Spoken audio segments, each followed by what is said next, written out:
Tonight, we uncover a prophecy so forbidden it was cut from history itself. A vision whispered by Ezra, the scribe of exile. A vision said to reveal not just kingdoms rising and falling, but the final rhythm of the world.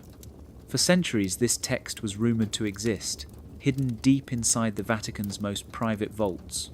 Not destroyed, but sealed. Not forgotten, but erased in silence. This is not about superstition.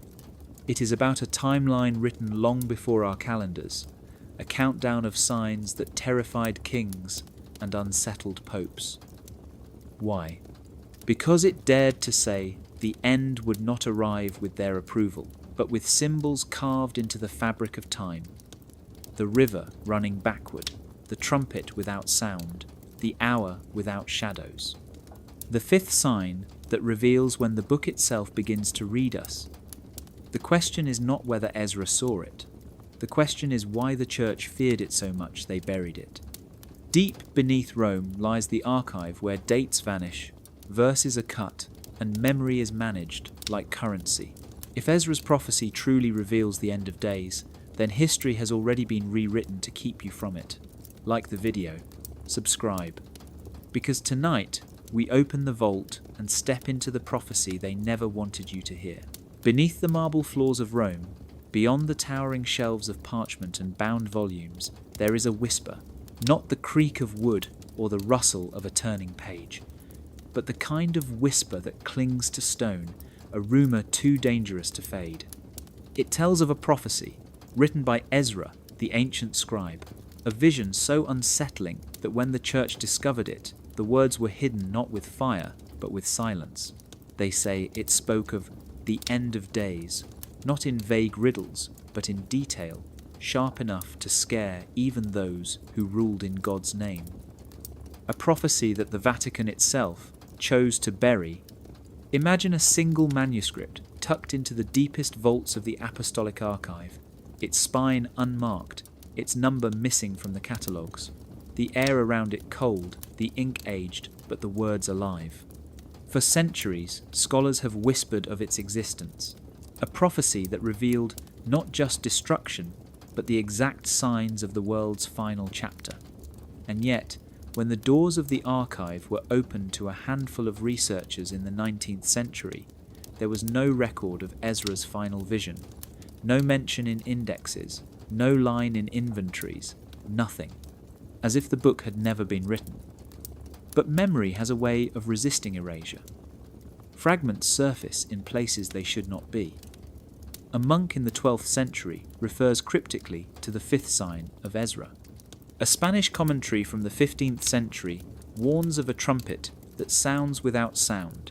In the margins of an English Bible, dated 1642, someone scribbles, "the book that reads the reader."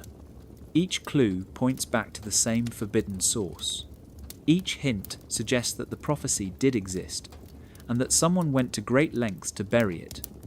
Why hide it? Why suppress a vision, unless it carried a danger not to enemies of the church, but to the church itself? The Vatican has always claimed that its archive, once called the Secret Archive, was never about secrecy, only privacy. But words matter, and in Latin, secretum means not just private, but set apart, concealed. Deep within those walls are documents that once reshaped kingdoms, letters of kings, decrees of popes, maps of crusades, and trials of heretics. If a prophecy of Ezra lay among them, and if it described not only the collapse of nations, but the corruption of faith itself, then its suppression would not be surprising. Still, the rumour refuses to die. Some claim the prophecy predicted a moment when Scripture would cease to guide, when the very act of reading would turn back on the reader. Others suggest it spoke of a day when silence would be louder than trumpets, when history itself would betray its keepers. The whispers say that it names the church, not Rome's enemies, as the first to stumble. And maybe that is why it was silenced. Because if people believed that the end began in the very halls of power, the foundations of authority would crack. Step back for a moment and picture it.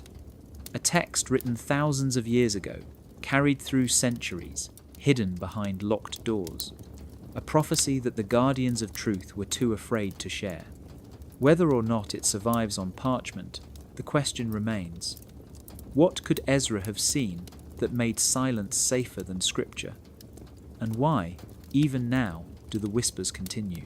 In the fading light of a Jerusalem evening long after the return from exile, Ezra the scribe sat alone, his scrolls spread before him like rivers of ink. History remembers him as the man who restored the law, the one who gathered words scattered by conquest and stitched them back into a people's memory. But there are whispers that Ezra's final vision was not written for the crowd. It was not meant for the priests in the temple or the kings on their thrones. It was meant for the future, for a generation living in the shadow of the end. They say it came to him in a night of silence so deep that even the crickets stopped their song.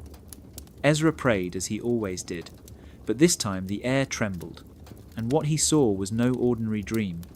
The vision began with the sky itself tearing open, not with fire, but with silence. A line of stars fell, one after another, until the heavens looked wounded. In the heart of that darkness, he saw a single sign, a light like a burning mirror that reflected not the earth below, but something far beyond.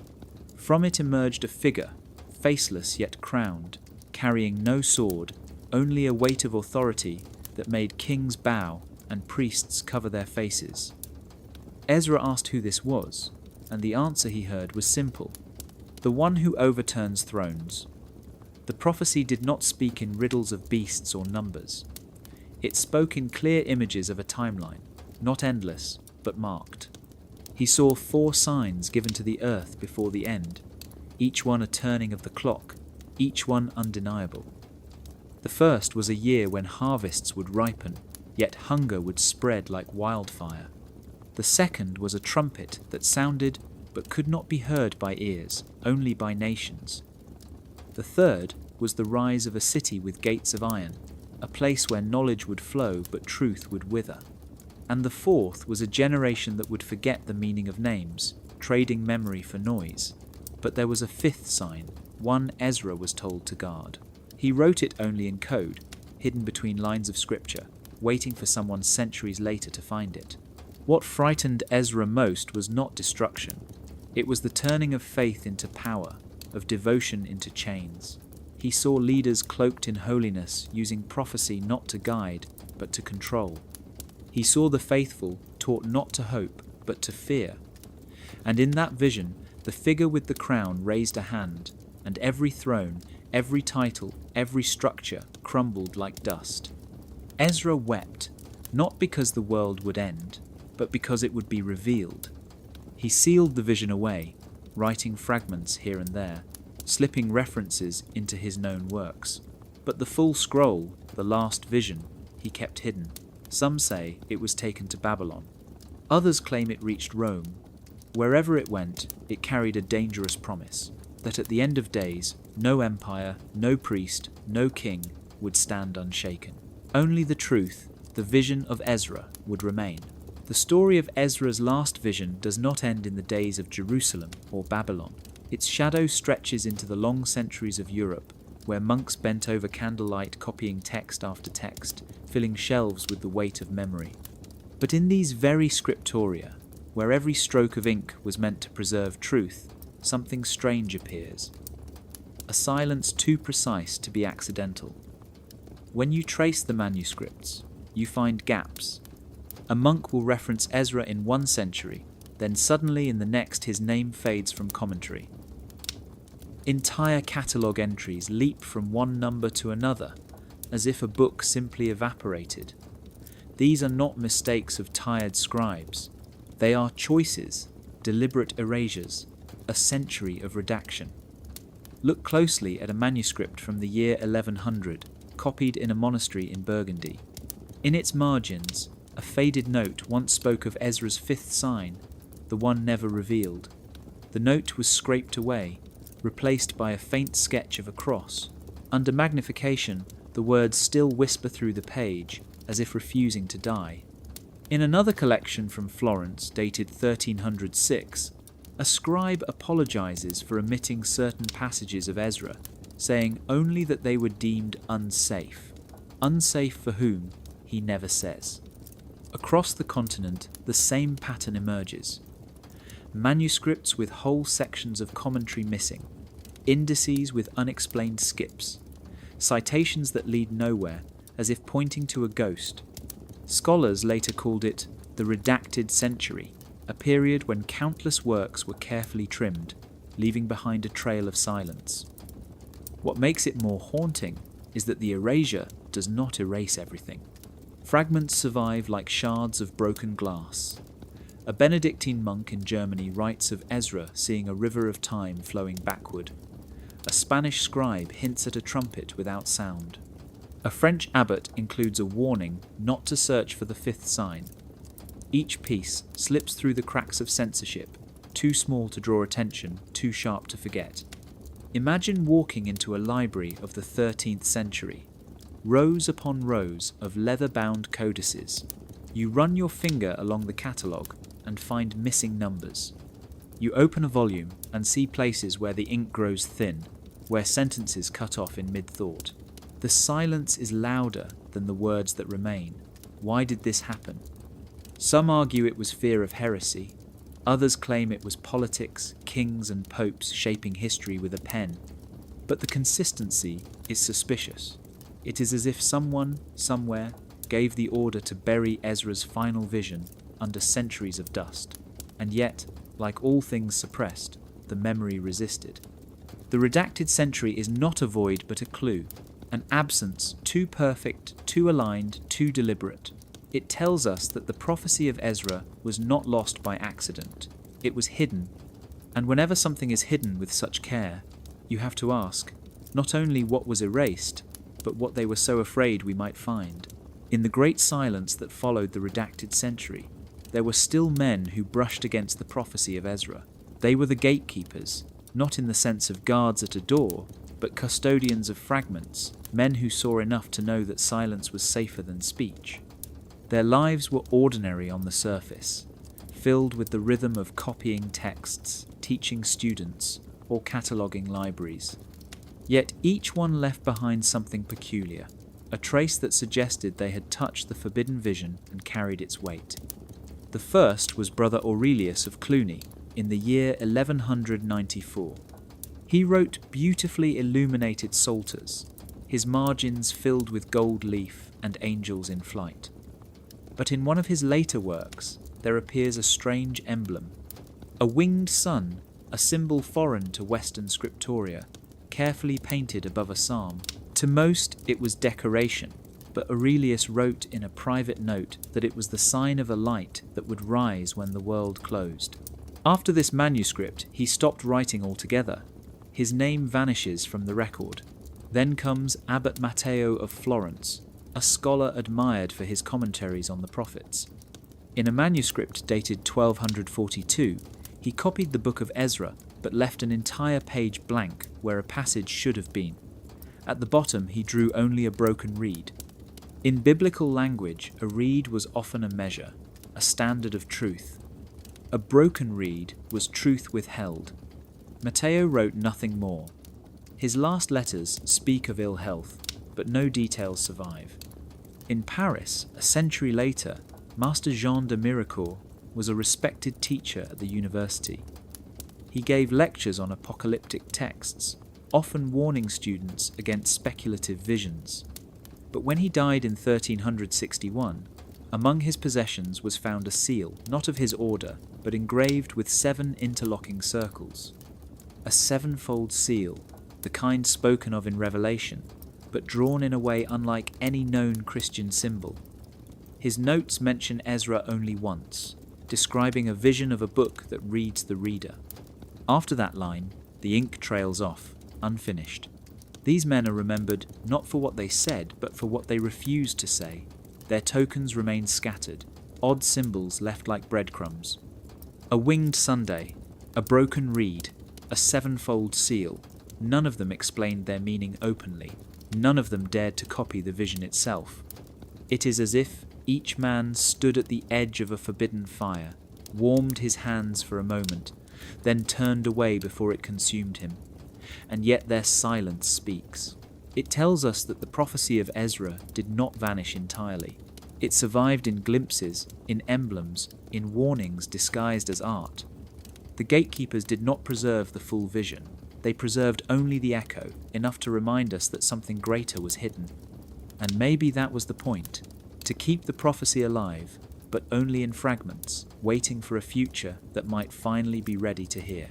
Beneath the palaces of Rome lies a labyrinth of shelves stretching mile after mile, a place where time itself is boxed, numbered, and stored in silence. This is the Apostolic Archive, once called the Secret Archive. To enter, it is not like walking into a library. It is like stepping into a vault of ghosts. The air is cold and still, regulated by machines that hum faintly to protect the fragile skin of parchment and the brittle edges of scrolls. Scholars who gain access speak of endless corridors, doors without windows, and rooms where light is rationed. Here lie letters of emperors, decrees of popes, trial records of heretics, and maps of crusades. Yet within this ocean of memory, there are currents that do not flow smoothly. Request slips are denied without explanation. Collection numbers leap suddenly, as if whole volumes never existed. Catalogues show entries that vanish between one year and another. The pattern is too heavy to be a clerical error. The why presses harder than the what. Imagine being a scholar, finally granted the rare permission to examine the archives. You walk with your guide, your footsteps echoing in chambers that smell of dust and leather. You request a manuscript rumoured to exist in a medieval index. The attendant nods, disappears through a corridor, and returns with a polite smile. That item is unavailable. No reason is given. You check the catalogue again, tracing the numbers. You notice how volume 412 is followed by 414. 413 has no shelf, no record, no explanation. A century later, another scholar repeats the search and finds the same absence. The silence remains consistent. Among those who study the patterns, there is a quiet agreement. What is being hidden is not trivial. It is not a routine papal decree or a letter of minor importance. It is something whose absence is more dangerous than its presence. And that leads to one possibility, the prophecy of Ezra. If such a text survived into the hands of Rome, it would be here, buried among the locked drawers and unmarked boxes. The fragments found in other corners of Europe point to a manuscript that once existed, copied, cited, then withdrawn. The gaps in the archive match the timeline of those disappearances. It is as if the prophecy was absorbed into Rome's private rooms, then folded into silence. But the silence is imperfect. Archivists sometimes whisper of climate-controlled vaults, accessible only to a handful of cardinals, rooms without windows, secured not by locks, but by layers of permissions that few ever receive. Documents too fragile or too controversial to see daylight are placed there. Some say the prophecy of Ezra rests in one of those vaults, not destroyed but preserved in glass, studied only by those deemed trustworthy enough to hold the secret. To walk those halls is to feel the weight of centuries pressing against you. The why of the silence feels heavier than the what, because the what is only a book. The why is that within those pages might lie a truth strong enough to fracture faith, shift power, and remind the world that even prophecy can be chained, not by time, but by men who fear its fire. Ezra did not speak of the end in riddles of beasts or cryptic numbers. His vision, if the fragments are true, was built around signs, 4 signs for the world to see, and a 5th for the few who could understand. The 4 were like pillars, each marking a stage, each pointing to a collapse that could not be avoided once the first began. The first sign was the harvest that fed no one. Ezra saw fields heavy with grain, storehouses filled, yet hunger spreading through the land. He described a world where abundance was not enough, where the plenty of the earth could not satisfy the people of the earth. It was not famine, but imbalance, a hunger born of injustice rather than drought. The second sign was a trumpet that no ear could hear. It was not sound in the air, but a stirring that shook kingdoms. Ezra wrote of nations trembling at words carried without voice, messages that crossed boundaries faster than armies. He did not call it technology, but the description is eerily close to something beyond his own time, something that moves without breath, yet sets crowds in motion. The third sign was the city of iron gates. Ezra saw it rising with walls that shone, gates that clanged shut like steel, a place of endless knowledge but fragile truth. He described crowds gathering not to worship, but to learn, yet what they learned left them hollow. The city was strong, but its strength came at the price of wisdom. The fourth sign was the forgetting of names. Ezra wept as he wrote it, describing a generation that would abandon memory, trading their heritage for noise. He spoke of children who no longer knew the meaning of their own blood, who spoke words without weight, names without roots. This forgetting was not accidental, but chosen, a turning away from memory itself. Together, these four signs formed a sequence, a clock that ticked toward the inevitable. Each one alone was troubling, but all together they formed a chain. Yet Ezra warned of something else, a hidden sign, the fifth. This one was not written plainly. He spoke of it in fragments, scattered in the margins of other texts, disguised in parables. He called it the sign for the faithful, the code that only those who sought could see. Some fragments describe it as a mirror, a moment when a book does not only tell you the truth, but turns back to read you. Others call it the unveiling, when what has been hidden in silence rises into sight, not through armies or empires, but through revelation itself. The fifth sign was not for the masses, but for the few who could endure its weight. It was the pivot between collapse and renewal, the sign that turned prophecy into reality. The four signs were warnings, public, and visible. The fifth was private, concealed, meant to awaken those who watched. And so the question lingers. Have we already seen the first four? And if so, has the hidden fifth already begun? In the year 1483, a small Benedictine monastery in the hills of northern Italy recorded its possessions in a neat Latin inventory. Most of it was ordinary: chalices, vestments, hymnals, candles. But among the lists of prayer books and relics was something curious: a computus table, a chart used to calculate the date of Easter and other feasts. At first glance, it was like any other: rows of numbers, cycles of the moon, columns of feast days. But this table was different. It aligned not only with the church calendar, but with eclipses, harvest moons, and jubilees stretching centuries forward. Scholars who later examined the reference found something even stranger. The table did not stop at the year 1500 as most did, but extended deep into the future, far beyond the lifetimes of the monks who wrote it. Its entries matched natural phenomena with uncanny accuracy. An eclipse in the year 1582, a blood moon in the year 1639, a jubilee cycle that fell exactly on years when kingdoms trembled. It was as though whoever designed the table was not only tracking the heavens, but reading them as signs. In the margin, next to certain dates, were small notes in faded ink. One of them read, "The year of plenty and famine." Another said, "The trumpet with no sound." The language was not the usual formula of computus charts. It echoed the fragments of Ezra's prophecy. The table became known as the calendar of ash, not because it was burned, but because the notes hinted at fire, ruin, and endings. The monks who catalogued it wrote no explanation.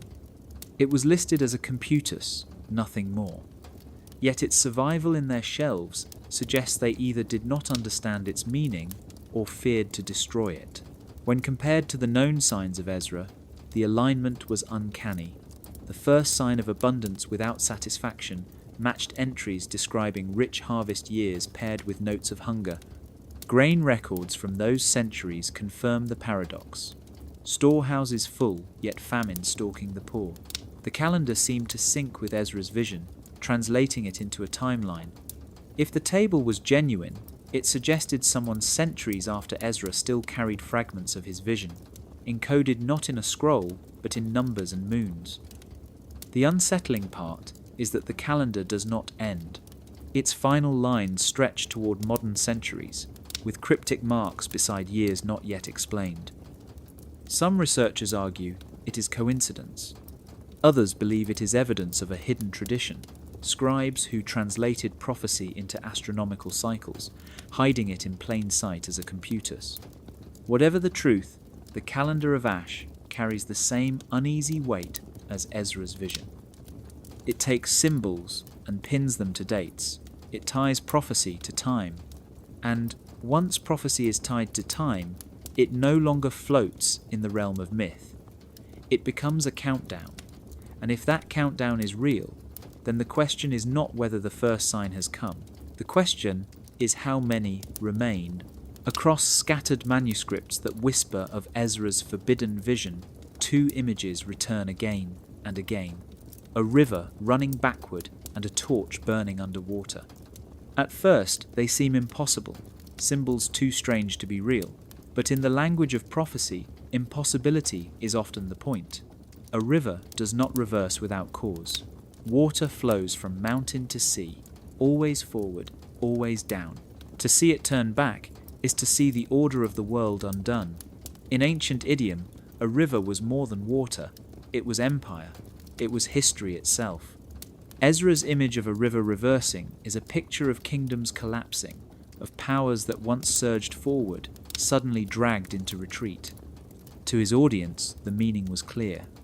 A day would come when empires that believed themselves eternal would be forced backward, their glory receding like water in a drought, and yet the river does not vanish.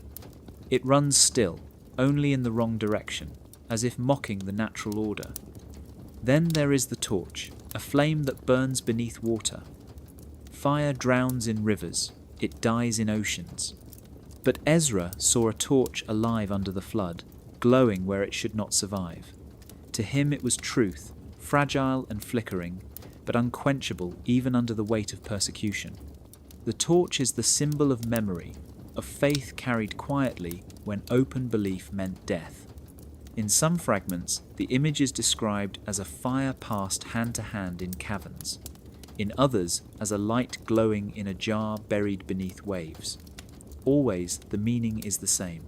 Truth survives where no one believes it can.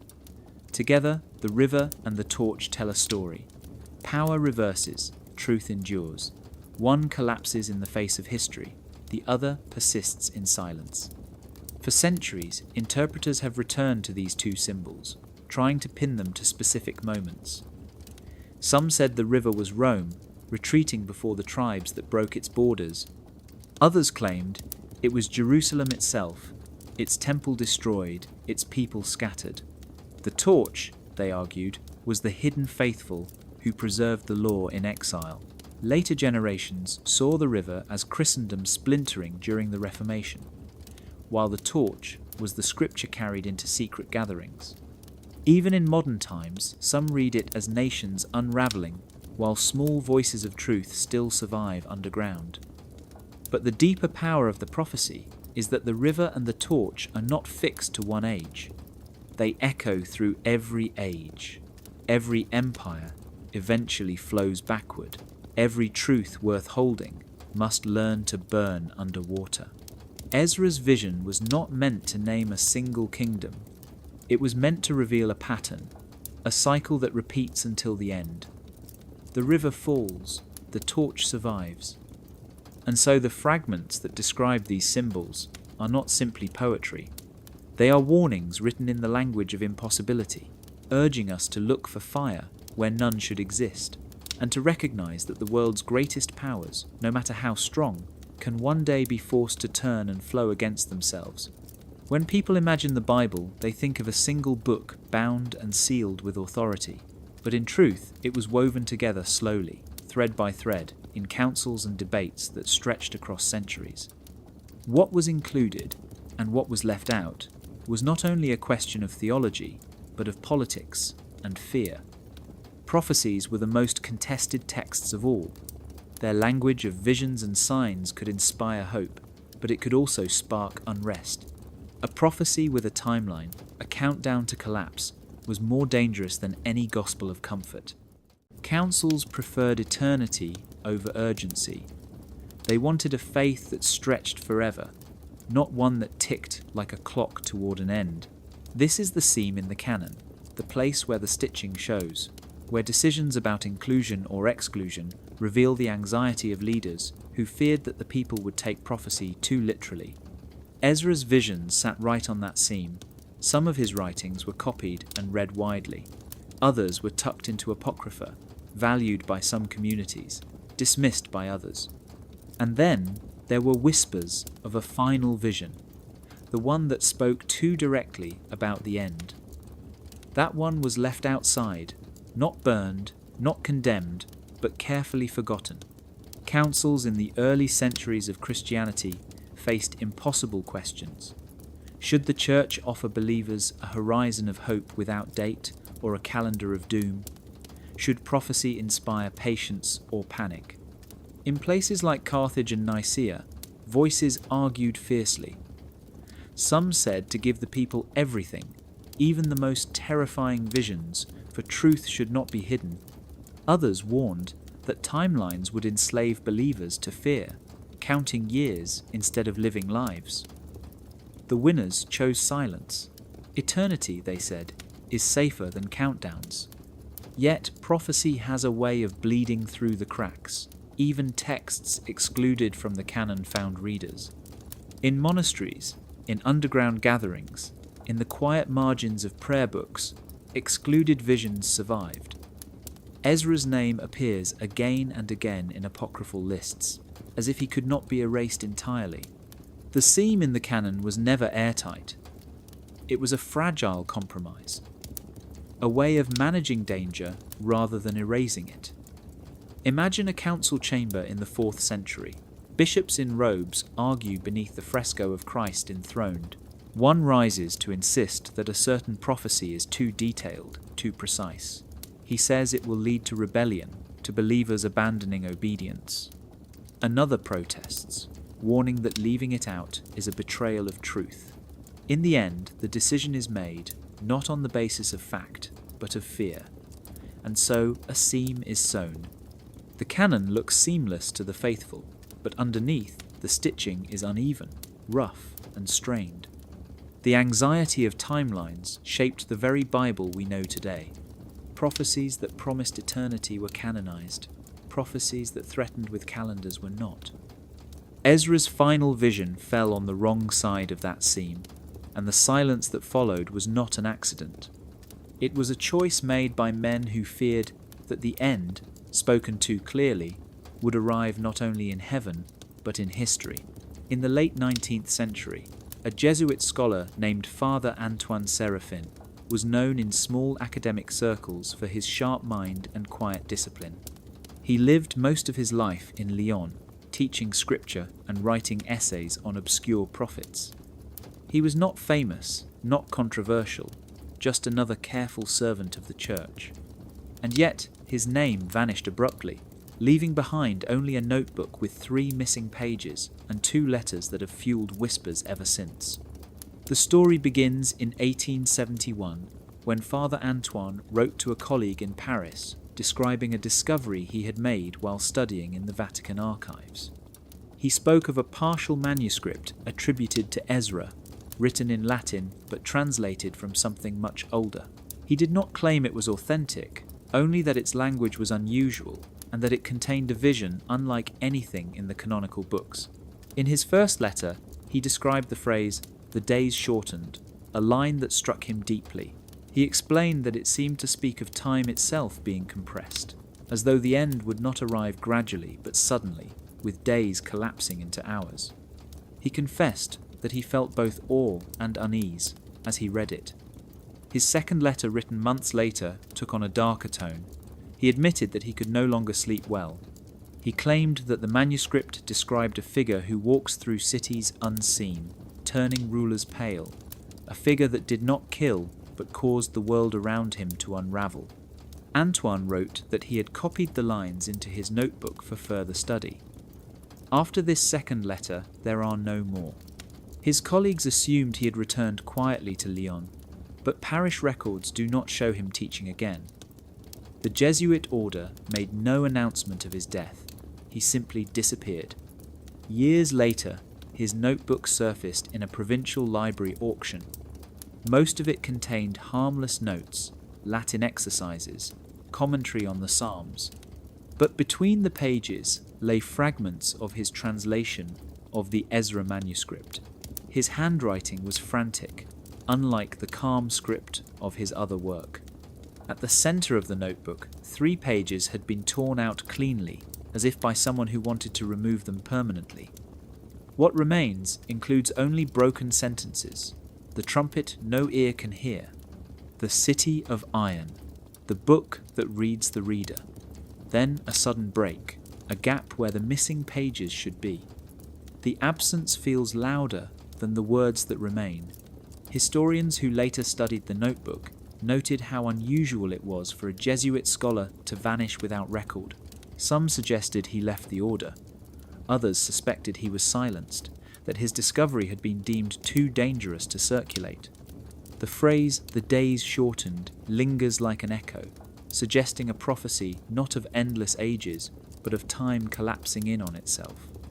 Perhaps Father Antoine read too closely.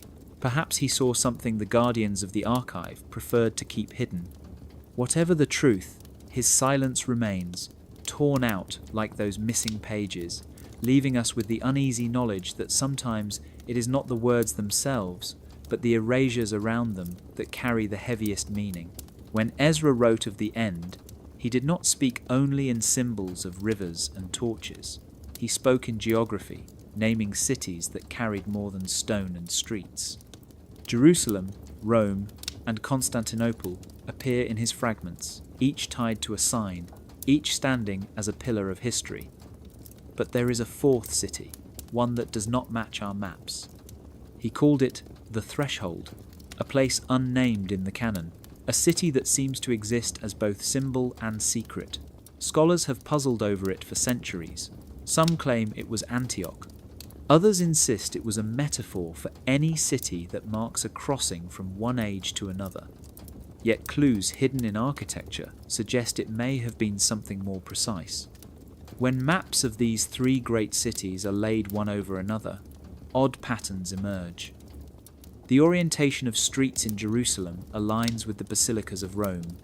Constantinople's Great Hagia Sophia sits at the same angle as the Dome of the Rock.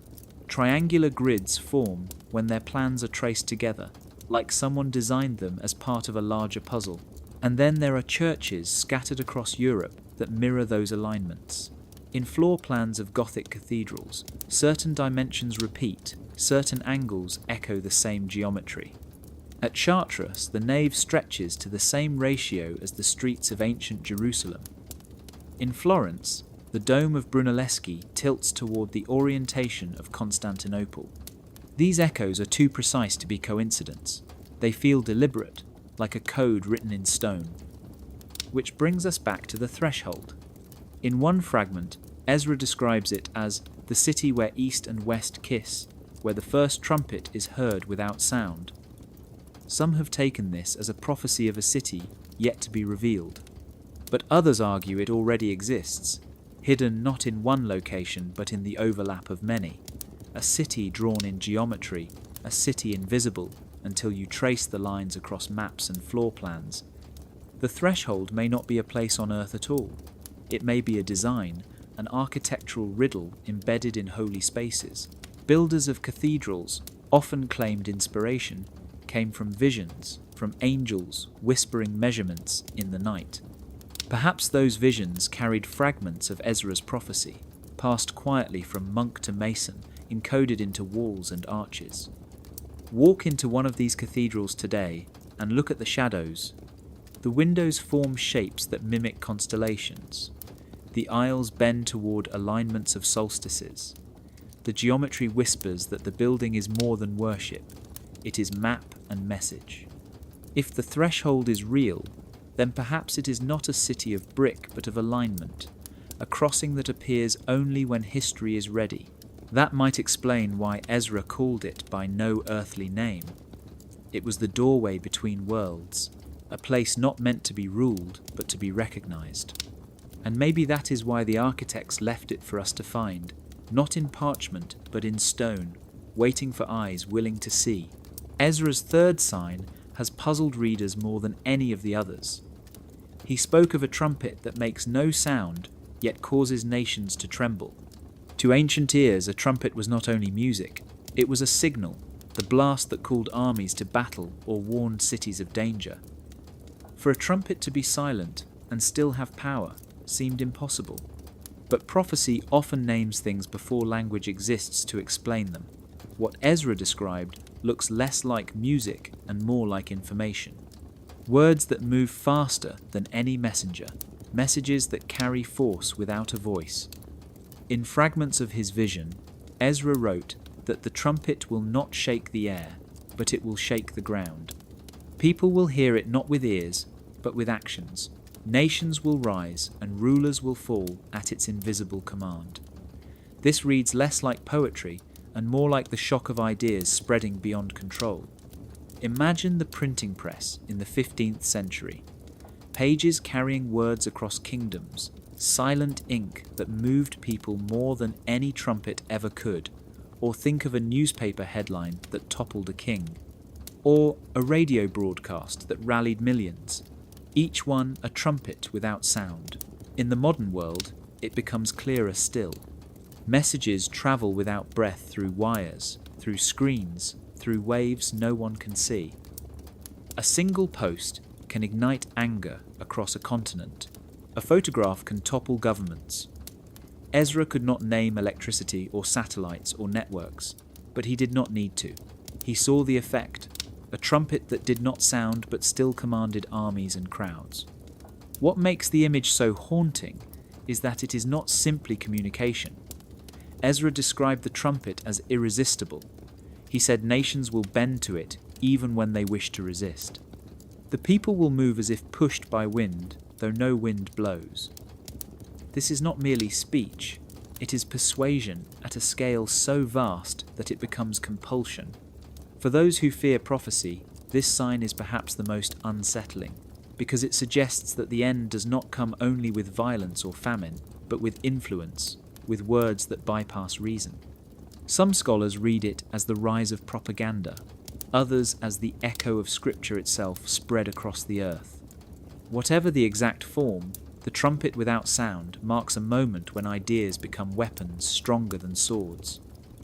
Ezra placed it as the third sign, after hunger in abundance and before the city of iron gates. That sequence matters.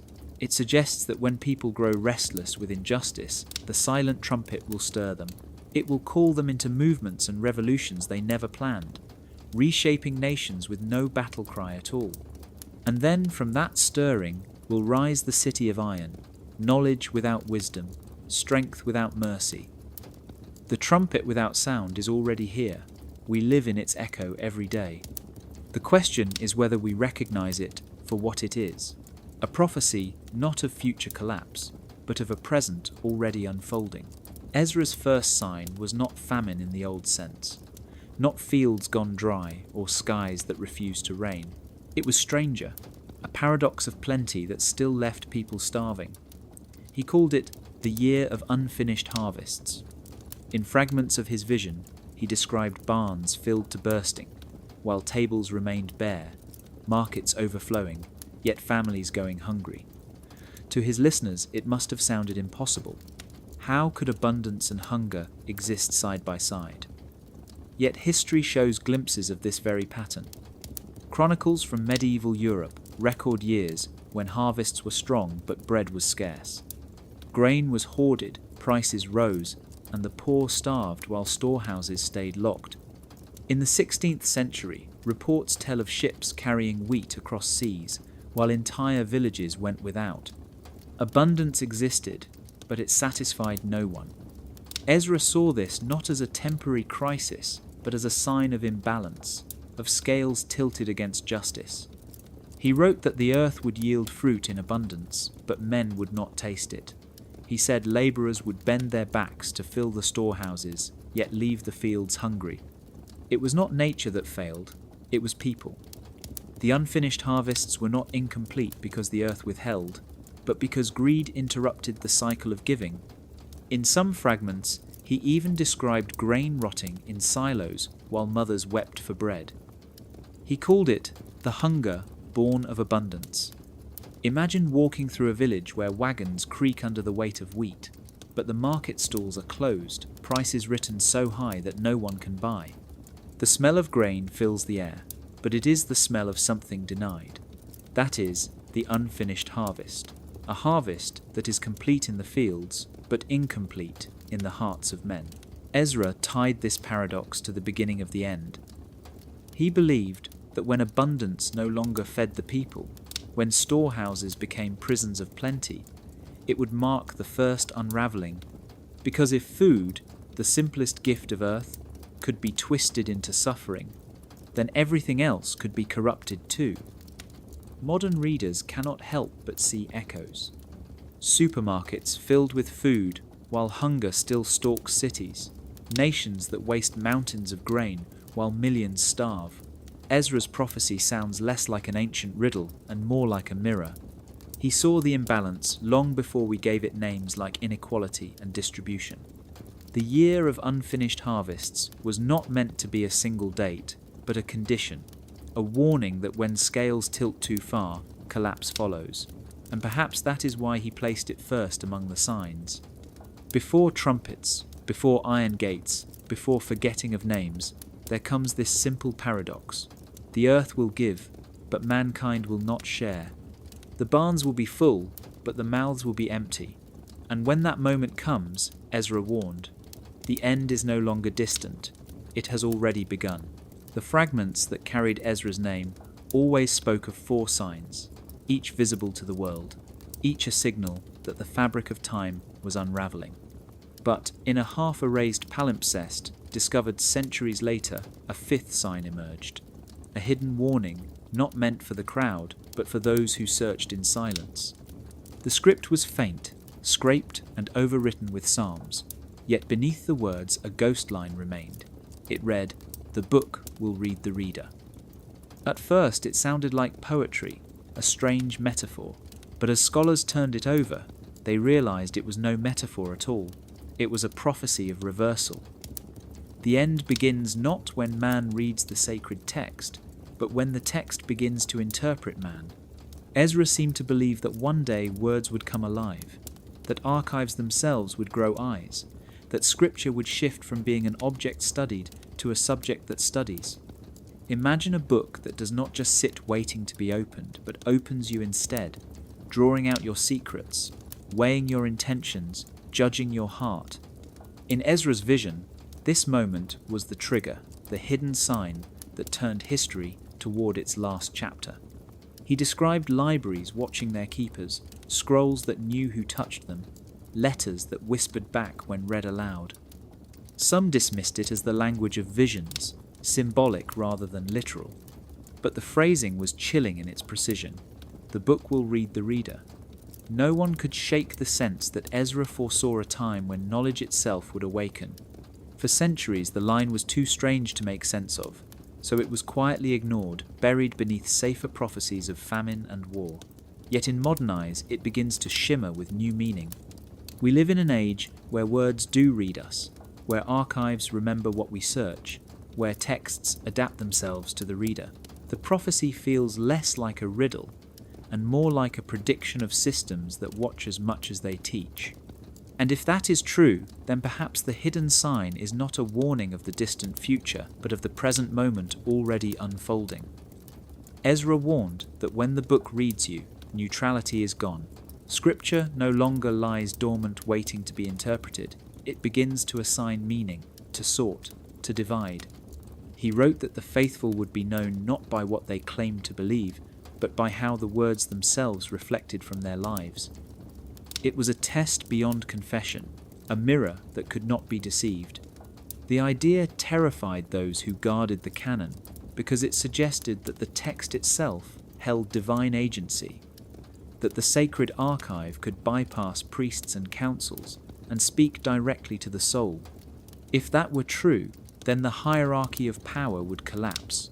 No mediator, no authority, only the reader and the book that stares back. And that was perhaps the true reason the fifth sign was sealed, not because it was impossible, but because it was too dangerous to admit. Legends say that when Ezra finished his last vision, he did not hand it to kings or priests, but to a circle of men who called themselves the Watchers of Seven. Their task was not to preach or to spread, but to guard. What they guarded was not a treasure chest or a scroll, but 7 small keys, each forged from iron darkened with age. Every key carried a single letter, etched so finely that candlelight made the carvings shimmer like embers. Alone, each key was nothing more than a token, but when brought together, they formed a word. Ezra himself warned never to speak at noon. Noon, he wrote, was the hour of judgment when shadows hide beneath feet and nothing can cover a man's form. To speak the word, then, was to unlock something the world was not ready to endure. The Watchers passed these keys in silence across centuries. They were monks and masons, scribes and pilgrims, always hidden in plain sight. A key might rest in the binding of a prayer book, in the hollow of a staff, or even sewn inside a funeral shroud. The men who carried them left no names behind, only faint symbols scratched into the margins of manuscripts. A circle with 7 dots, a pair of wings folded over a lock. Some who studied the marks believed the letters spelled the true name of the fifth sign, the moment when the book would read the reader. Others whispered that the letters formed the name of an angel bound at creation, whose release would mark the end of empires. The fragments do not agree. What is clear is that every guardian feared the sound of the words spoken aloud. In one account, a novice in a monastery near Toledo accidentally assembled the letters on a wax tablet. He was found trembling in the cloister, unable to speak, his lips burned though no fire touched him. He lived but never spoke again. In another story from the 12th century, a crusader carried one of the keys into battle. Witnesses claimed that when it was struck by an arrow, it rang like a bell, though no one had touched it. These stories may be legend, yet they circle the same warning.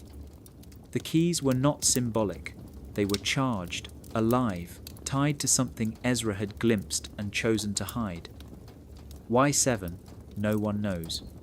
Perhaps it was a mirror of creation days or seals of judgment. Perhaps the letters only made sense when aligned with celestial signs. What we do know is that the Watchers still appear in stray footnotes. A Jesuit in the 19th century wrote of 7 pilgrims arriving in Rome, each carrying an object wrapped in cloth.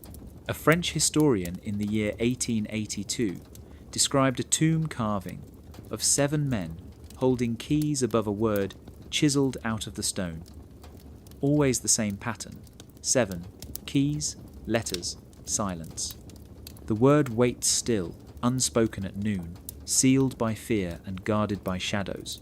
Ezra spoke of a sea, not of water, but of glass, a surface so still it reflected the heavens without distortion. In his vision, that glass sea turned red as fire fell from the sky, the flames dancing not above, but mirrored beneath, as though earth itself had become a double sky of burning. At first glance, the image seems poetic, another prophetic metaphor. Yet, what makes it strange is how often it reappears in places and centuries that should have had nothing in common. An astronomer in Alexandria during the 2nd century sketched a circular horizon with stars mirrored below, labelling it Mare Vitrum, the glass sea. A medieval sailor out of Lisbon carved into his log a drawing of waves that suddenly froze into a polished sheet during a storm, upon which lightning danced without sound. And in the 17th century, a mystic from Prague wrote of lying in trance and seeing an ocean of crystal upon which fell sparks from the constellations. None of these men knew Ezra's vision, yet all drew almost the same scene. The sea of glass is more than an image. It is a riddle of reflection, of heaven meeting earth in a surface that cannot absorb, only echo. To the ancients, glass was not common. It was rare, fragile, almost magical. To imagine an entire sea of it was to imagine creation itself remade into a mirror. But why does Ezra link it with fire?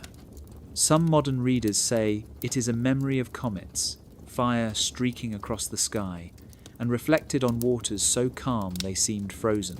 Others argue it is a code for catastrophe, the ocean boiled until its surface hardens like obsidian.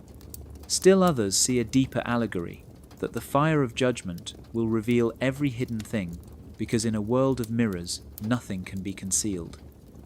The pattern of sketches, though, is harder to explain. In a monastery in Ireland, a manuscript from the 9th century shows a miniature of monks standing at the edge of a shining sea, flames falling while they raise their hands in prayer. On the coast of Japan, sailors recorded in the 15th century an event called Umi Kagami, the ocean mirror, when fireballs crossed the sky and seemed to ripple across the surface. Centuries and continents apart, the same image repeats. Some scholars suggest this is how prophecy works, not as one man's vision, but as a signal echoing through time, surfacing in the minds of those tuned to it. The sea of glass, then, is less prediction than resonance, a chord struck in creation that certain eyes can glimpse. Whatever the case, the idea has endured. Cathedrals in Europe hold stained glass windows, showing seas rendered as shining tiles, stars falling into them. Renaissance alchemists spoke of the speculum mundi, the mirror of the world, where above and below meet in fire. Ezra's vision may have been hidden, erased, redacted, yet the image survived anyway. Across scrolls, across oceans, across centuries, the sea of glass keeps reflecting back, as if waiting for the moment when heaven truly burns, and the earth has no choice but to mirror it. Ezra did not leap straight to fire, falling from the sky, or thrones overturned by angels. He began instead with a softer, quieter erosion, a litany of small endings that came before the great one. He wrote of contracts that no longer bound, promises written on parchment yet forgotten before the ink had dried. He warned of customs once practiced with reverence falling into neglect, rituals that shaped identity fading until no one remembered why they were done at all. He listed calendars abandoned, days once sacred becoming ordinary, and the rhythms of life unraveling thread by thread. These were not dramatic visions. They were subtle fractures, the kind that pass unnoticed until they spread too far to mend. Imagine a world where treaties signed in solemn chambers are broken within months, where the handshake loses its weight and the oath its power. Ezra said this would come first, not with armies or famine, but with the slow death of trust. When a man can no longer rely on his neighbour's word, he said, then already the end has entered the gate. He also spoke of seasons misaligned, not only in weather but in spirit. Harvest festivals without harvest, jubilees without joy, weddings without vows that lasted. Each of these, he wrote, would be an ending too small to mourn, yet too many to ignore. Some scholars dismiss this as pessimism, the musings of a prophet tired of human frailty. But read it again, and it feels less like complaint and more like diagnosis. Ezra saw that before an empire collapses outwardly, it collapses inwardly, in its memory, in its habits, in the small acts that bind people together. The litany is haunting because we know it, we live it. Calendars once ruled by holy days are now filled only with deadlines. Ceremonies that once marked the passage from child to adult, or from stranger to friend, have become optional, decorative, or forgotten. Even language itself, Ezra hinted, would thin out. Words would be repeated until they meant nothing, and names once carrying weight would lose their echo. In the scroll, the cadence is relentless. One after another, the prophet names things that end without fanfare, things too ordinary to seem prophetic. The stopping of bells, the silence of marketplaces, the fading of proverbs, the neglect of graves. Each is tiny, almost invisible. But strung together, they form a dirge, a slow unraveling. The danger, Ezra implies, is not that people will notice and resist. The danger is that they will not notice at all, that the erosion of meaning will feel natural, even convenient. And by the time they look up from their busy, forgetting the foundations will already be gone. The prophecy does not rage here. It whispers. It whispers that the world ends not once, but 1,000 times, in small ways, in unnoticed ways, in ways we live through daily. And perhaps that is why this passage was the most carefully redacted, because it does not predict the end, it names it in progress. Ezra described a vision of a woman standing in silence, her face veiled so that only the faint outline of her features could be seen in the glow of some unseen light. In her hands she held 2 scales. One bowl held mercy, radiant and fluid, like light captured in water. The other held memory, dark and heavy, shaped like stones drawn from a riverbed. Her presence was not violent or terrifying, but still it unsettled. Ezra wrote that she did not speak. She simply waited. Generations of interpreters have wondered who she was. Some called her justice, but her scales did not measure right and wrong. Some said she was wisdom, but Ezra gave her no words, only silence. What she carried was stranger: mercy, the choice to forgive, the decision to heal, the willingness to delay judgment. And memory, the choice to remember, to keep account, to weigh every wrong that had not been righted. Ezra said, the balance of these two determined the speed of what would follow. If mercy outweighed memory, then the days would stretch, time would lengthen, and the end would retreat like a shadow at dusk. If memory grew heavier than mercy, then the days would quicken, time would shorten, and the end would arrive like a storm at dawn. This vision may sound abstract, yet it has haunted rulers and priests alike. The idea that history itself might accelerate or slow depending on how mercy is shown to others was too dangerous to leave unchallenged. Imagine what it means. Every act of forgiveness becomes a delay in destruction. Every refusal to forgive becomes a weight dragging the world closer to its collapse. To those in power, such a vision gives dangerous agency to ordinary people. Not priests, not kings, not councils, but every hand that offers or withholds mercy. Some medieval texts carried hints of this woman in marginal sketches. A figure in blue, scales in her hands, a veil over her eyes. In some she stood over city gates, in others by rivers. A 13th century fresco in an abandoned chapel shows her scales tipped violently to one side. Scholars argued whether the artist had seen a fragment of Ezra's lost prophecy or only echoed rumour. Either way, the image endures. Even sailors carried tales of her. In the 16th century, a Portuguese captain wrote of a dream before his shipwreck in which a veiled woman balanced scales as the tide rose around her feet. He claimed the sea answered her decision, as though mercy or memory commanded the waves themselves. What unsettles most is Ezra's final note on the vision. He wrote that the woman does not choose, she only weighs. It is humanity that tips the balance with every action, every word, every silence. If mercy is given, the scales rise. If grudges are clung to, memory grows heavy. The end is not fixed, Ezra said, but measured. And the measure rests not in heaven's court, but in the hands of those who walk the earth. Ezra wrote of Sabbaths and Jubilees the way most prophets did, counting weeks of years and cycles of release. But hidden within his lines was something stranger, a rhythm beyond the seventh, what he called the quieting. Unlike Jubilees marked by trumpets or sabbaticals celebrated with rest, the quieting moved silently. It was an eighth rhythm, invisible to most, yet always present like a pulse beneath the surface of time. Ezra described it not with music or feasts, but with silence, with the stillness of ink drying on contracts, with the pause of hands that once worked but now fold. In his vision, empires did not fall in fire during this rhythm. They unravelled in ledgers, in laws, in decrees that no longer carried power. The quieting came not with armies at the gate, but with paperwork that no one trusted anymore. He said rulers would issue orders, but scribes would hesitate to copy them. Merchants would receive seals on documents, but the wax would crumble, and debts recorded would vanish because no one believed the tally. An empire collapses when soldiers cannot fight or when kings are slain, but Ezra warned that the greater collapse comes when paper loses meaning.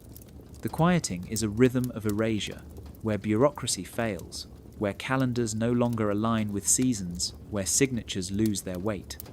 In one strange passage, he compared it to a lamp wick burning out not with a burst of smoke, but with a thin thread that simply stops glowing. For centuries, interpreters overlooked this part.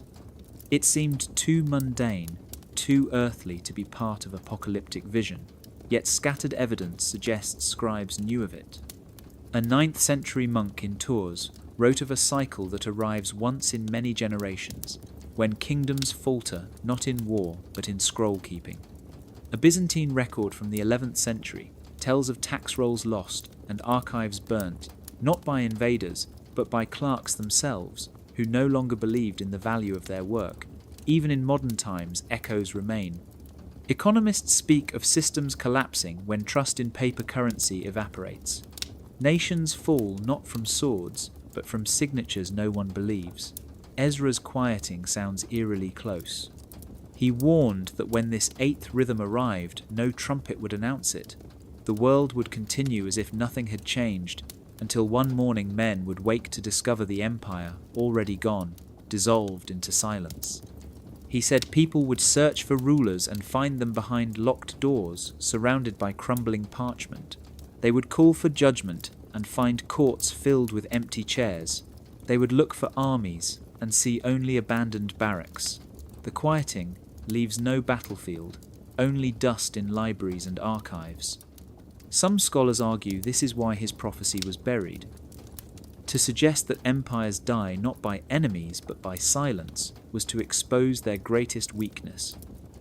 And perhaps that is what made the quieting most dangerous. It did not need a conqueror. It only needed paper to lose its power. They say that on a night in the late Middle Ages, Ezra himself walked through Rome, not in flesh but in vision. The story survives only in whispers, passed through monastic chronicles, and hidden in the margins of letters. Yet it has endured with a strange consistency. A pope, unnamed in the fragments, dreamed of staircases, spiralling endlessly downward beneath the Vatican. Each landing was lined with doors, and each door bore a lock without a key. As he descended the staircases, the air grew colder, the light thinner, and the weight of silence heavier. Finally, he reached a chamber where a single figure stood. The figure was cloaked, veiled, and though no face was visible, the Pope somehow knew it was Ezra. In the dream, Ezra said nothing. He merely held out a scroll. The scroll glowed faintly, yet every time the Pope tried to take it, the parchment slid back into Ezra's hands. The silence pressed so strongly on him that he fell to his knees. Ezra pointed not to the scroll, but to the locked drawers that lined the chamber. Each one bore a sigil, a flame, a star, a crown, a sword. Ezra touched the drawer marked with a broken crown, and then turned his back. The Pope awoke trembling before dawn. The next day, according to legend, he ordered that a particular collection of manuscripts in the Apostolic Archive be sealed permanently. The scribes recorded the decree, but did not list the titles. They wrote only that they were not to be opened without the direct command of the pontiff, and even then, only under extraordinary circumstances. Historians have argued whether this event was invention, a story built to justify missing records, or whether it carried a grain of truth. Yet what makes the tale harder to dismiss is how often similar accounts reappear. A 15th century cardinal claimed to have dreamed of descending halls where Ezra's shadow pointed toward shelves of books that should never be read aloud. In the 18th century, a Jesuit diary described a pope who grew pale whenever the prophet's name was mentioned, as though he had seen him in a vision. Always the pattern is the same. Ezra's presence is silent. He does not preach, he does not curse, he does not bless. He only points toward things that must be hidden. If the dream in Rome was real, it may explain why certain inventories from that era contained sudden gaps, why entire centuries of correspondence between popes and scholars fall silent without cause, and why archivists centuries later would insist that some collections were not lost, only closed. The night Ezra walked Rome is not history as scholars know it. It is memory pressed into myth. Yet the sealed shelves remain, the staircases descend, and the locks still guard drawers whose keys have long since been buried in silence. Ezra wrote of a moment he called the hour without shadows, a noon unlike any other. In this vision, the sun did not blaze with ordinary brilliance. Instead, it was veiled, wrapped in a dim haze, yet still shadows vanished. Every wall, every tree, every face stood in full exposure with no corner left hidden. He said it would be the strangest of hours, because people would search for their shade and find none. And in that strangeness, secrets would no longer cling to silence. For in a world without shadows, everything shows its edges. The phrase itself puzzled scholars for centuries. How can shadows vanish if the sun is veiled? Some suggested an eclipse, others a cloudburst, still others an unnatural event. Yet most agreed the point was not astronomical, it was symbolic.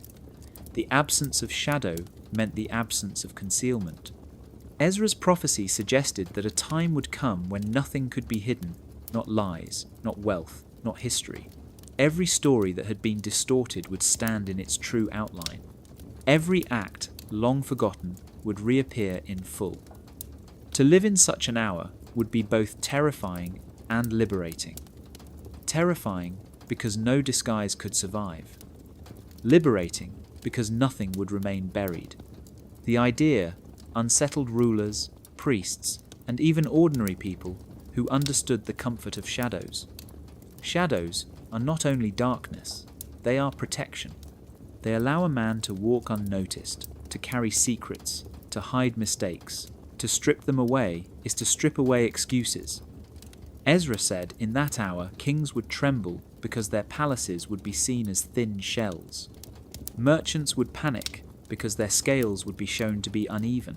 Priests would quake because their doctrines would no longer cast authority but only truth. It was not wrath or fire that undid them, but exposure. There are echoes of this prophecy in strange places. A mosaic in Ravenna shows a blazing circle with no rays, beneath which stand figures with no shadows at their feet.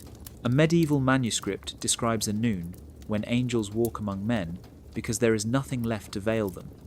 Even sailors told tales of a sea that at midday reflected nothing at all, as though the sun had burned the shadow from the waves.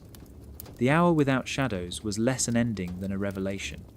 Ezra made clear that it would not last long, only one span of the clock, but in that span the world would glimpse itself with brutal honesty, and once seen, nothing could return to how it was. That may be why the prophecy was redacted, not because it was impossible, but because it was too possible. A world forced to stand without shade would not need armies to collapse. It would undo itself. For perhaps the greatest fear of all is not judgment by fire, but judgment by truth. And in the silence of that shadowless noon, every lie would finally fall to the ground. In a drawer marked only with an inventory number, archivists found a memo written in careful type on Vatican letterhead, but unsigned. It bore no date, though the paper itself hinted at the late 20th century. The words inside were not dry catalogue notes. They read like a confession. The writer spoke plainly, as if addressing not colleagues but posterity. "We hid it," the memo said, "because dates enslave the faithful to fear. We saw what happens when prophecy is reduced to arithmetic. We saw men abandoning their work because they believed the world would end in a year. We saw women refusing to bear children because they believed no future awaited.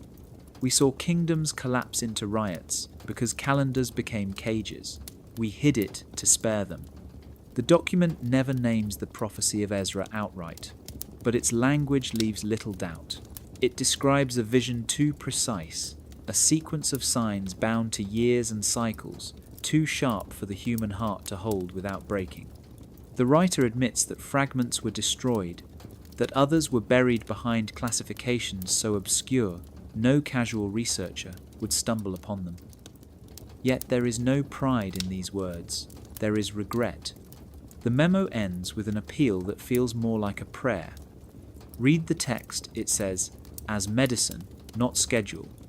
Do not look for the year, do not count eclipses. Do not measure famine against footnotes.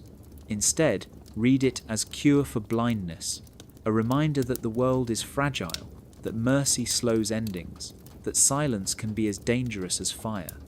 This single page reveals more than centuries of speculation. It suggests that at least some within the church did not suppress out of greed or lust for control, but out of fear of panic. They believed that people chained to countdowns lose their freedom. They stop living and begin waiting. Yet in hiding it, they created another chain. By burying the words, they gave them weight, mystery, and power that speculation could inflate without limit. Perhaps the archivist knew this too, because the tone of the memo grows almost desperate in its final lines. If it is read, it must be read as symbol. If it is remembered, it must be remembered as warning. If it is spoken, let it be spoken as healing, not as doom. The memo is unsigned, but handwriting on the envelope bears initials smudged with haste. Scholars argue whether it was written by a lone custodian, a priest burdened by secrecy, or even an entire committee who agreed to let one voice speak for them all. Whoever wrote it chose not to reveal their name, as though confession mattered more than credit. It leaves us with a haunting paradox. The prophecy was hidden to protect faith, yet the act of hiding it became a confession of fear. And in the end, the plea still hangs in the air. Will the prophecy of Ezra be medicine, or will it become once more the very schedule that undoes us? 2 verses, only 2, remain untouched by redaction. They stand at the edge of Ezra's prophecy like pillars, one lit with hope, the other shadowed by warning. The first promises that a remnant will sing through ruin. The second warns of teachers who sell despair. Together they form a balance, a reminder that even at the end it is not events alone that matter, but how we endure them and who we listen to. The remnant that sings through ruin has been interpreted in countless ways. Some see it as a literal group, a faithful community that survives collapse with songs instead of swords. Others read it as symbol, the voice of hope that refuses silence even when surrounded by destruction. To sing through ruin is to affirm life when everything else has failed. The verse does not promise survival in numbers or wealth. It promises that a voice will endure, not crying in panic but singing. That detail matters. Song is not just sound, it is order, rhythm, memory carried forward. It suggests that even as empires fall, something human and divine will continue in melody. The second verse is darker. It says there will be teachers who sell despair, men and women who profit by convincing others that there is no future, no point, no hope. They will take fear and turn it into commerce, offering false clarity while feeding dread. Ezra did not call them liars, he called them sellers. Their weapon is not only deception, but transaction. They trade in despair, turning hopelessness into a product people consume willingly.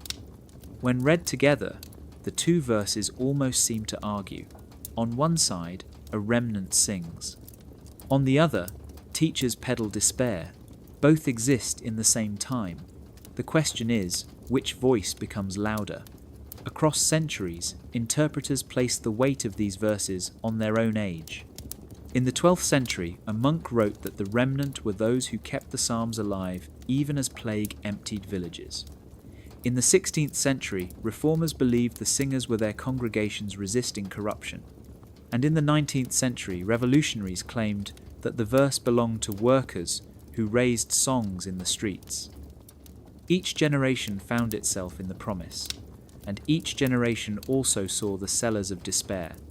priests who predicted endless doom to tighten control, merchants who exploited famine for profit, politicians who thrived on fear. In our own age, the pattern is no less clear. Voices rise that promise collapse and sell their visions in books, broadcasts, and endless commentary. Yet alongside them are voices that sing, not always in hymns but in quiet acts of hope, in art, in defiance, in kindness that refuses to be silenced. Ezra's last 2 verses do not tell us the outcome. They tell us the choice: to sing or to buy despair, to remember or to surrender. And perhaps that is why they survived untouched. Because they speak not only of the end but of now, of the decision every age must make before ruin swallows everything. Ezra's prophecy does not end with dates or disasters. It does not close with fire from the sky or oceans breaking their bounds. It ends with a question. What will you do, knowing the world is always ending in pieces, knowing that time itself weighs mercy against memory? The prophecy does not ask us to count eclipses or trace calendars. It asks us to live as if we were already read by the book that reads us. That phrase, strange as it is, holds the heart of his vision. Ezra saw that the final judgment was not an event outside us, but a mirror placed before us. Every act, every silence, every kindness or cruelty reflected back. To be read by the book means to see yourself without disguise, and to know that you are already seen. That knowledge could crush us, or it could free us. If the end is a mirror, then the test is not survival but conduct. The prophecy asks if we can live in such a way that when everything is exposed, we will not tremble at the reflection. It asks if we can forgive, so that mercy outweighs memory. If we can sing when ruin comes, so that hope drowns despair.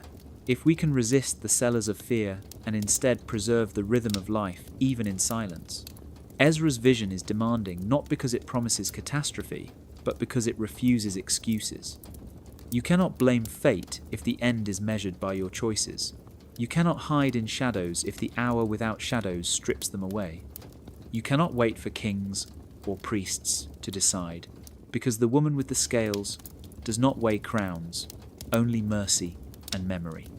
The prophecy asks us to live now as if the trial has already happened and we have been spared, not with arrogance, but with gratitude.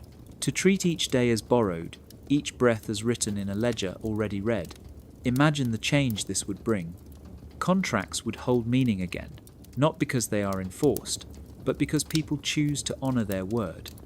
Rituals would matter not for tradition's sake, but for the hope they preserve. Communities would thrive not by fear of the end, but by conduct that resists it. Ezra's words, redacted and hidden, were never a schedule of destruction. They were a mirror of humanity. And that mirror waits, whether in scripture, in history, or in silence. What it reflects is not fixed. It is shaped by how we live, by the mercy we give, by the memory we preserve. The prophecy ends where life begins, in choice. Not the choice of when the world ends, but of how we walk toward it. To live as if already read and already spared is to live without fear and without despair. And maybe that was the secret the gatekeepers wanted buried, that the end is not a date to dread, but a mirror already in our hands.